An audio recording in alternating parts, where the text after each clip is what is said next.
Olha, TDAH, ansiedade, autismo, a gente ouve esses nomes em todo lugar, né? Desde um vídeo rápido no TikTok até na conversa com amigos. Mas será que esses rótulos não viraram comuns até demais? Hoje, a gente vai fundo para entender o que realmente significa receber um diagnóstico e por que isso é mais importante do que nunca. A grande questão é essa. Nesta análise, a gente vai desvendar o processo, as polémicas e a responsabilidade gigante que existe por trás de uma única palavra que pode, literalmente, mudar a vida de alguém. Bom, vamos lá. Antes da gente sair questionando o diagnóstico, é fundamental entender como a coisa deveria funcionar de um jeito ético e profissional. E o ponto de partida para tudo isso é o que se chama de avaliação psicológica. A palavra que a gente precisa guardar aqui é investigação. Sabe, não é um testezinho rápido, não é só uma conversa, é um processo profundo para entender a pessoa de verdade, como um todo, com as suas forças e também com as suas dificuldades. E olha, dentro desse universo tem uma diferença importante. A avaliação psicológica é tipo o termo guarda-chuva, é investigação completa. Já psicodiagnóstico é mais específico. Geralmente é usado quando os testes padronizados são a peça principal para se chegar a uma conclusão. Tá, mas como é que essa investigação funciona na prática? A melhor forma de pensar nisso é imaginar o psicólogo quase como um detetive, sabe? Alguém que vai juntando com muito cuidado várias peças para conseguir montar o quadro completo. E essa analogia do detetive é perfeita, sabe porquê? Porque ela mostra um ponto crucial. Nenhuma pista sozinha conta a história toda. O objetivo nunca é achar uma única prova, mas sim conseguir criar um panorama detalhado da vida e do funcionamento daquela pessoa. E como dá para ver, não é um processo aleatório, tem um método bem rigoroso por trás. Começa com a demanda, ou seja, por que a avaliação é necessária. Depois, se criam as hipóteses. Em seguida, vem a recolha de dados, que leva à análise de tudo. E por fim, o feedback, quando os resultados são comunicados de forma clara.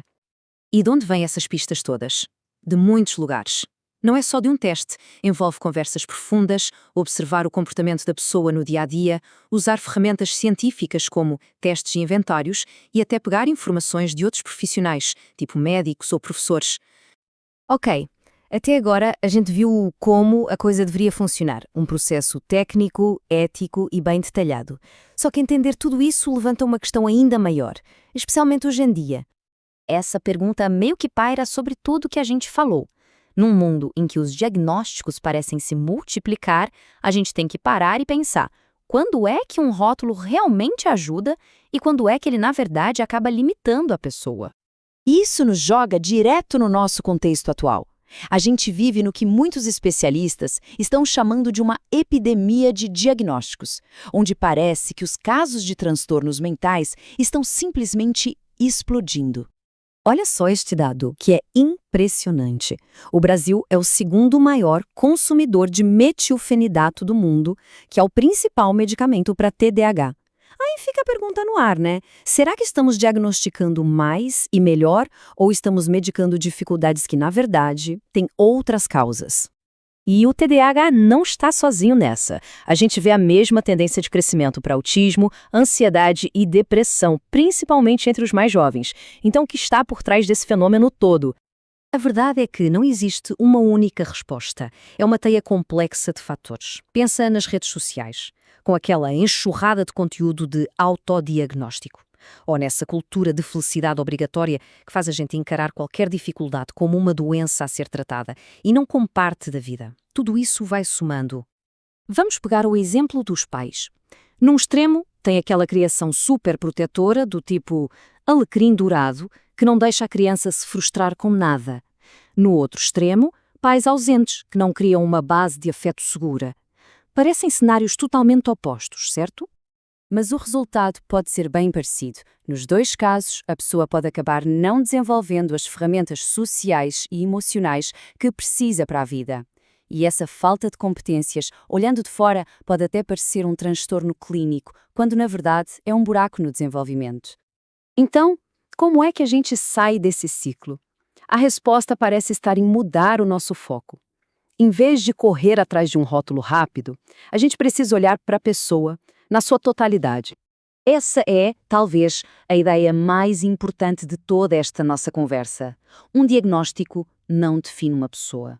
É só uma parte de uma história muito maior e muito mais complexa. Um jeito útil de fazer isso é pensar nesses 4 pilares.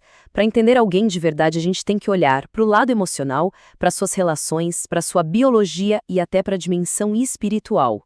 Um rótulo de diagnóstico sozinho raramente consegue dar conta de toda essa complexidade. E isso nos leva à conclusão principal. Psicodiagnosticar é uma responsabilidade gigantesca. Não é uma coisa qualquer. Tem consequências profundas no jeito como a pessoa se vê e como o mundo a vê. E a reflexão final que fica é essa. Na nossa busca por respostas rápidas, a gente corre o risco de simplificar demais a experiência humana. A verdadeira questão é: como podemos usar o conhecimento para ajudar, sem nunca esquecer da pessoa complexa e inteira que existe por trás de qualquer rótulo?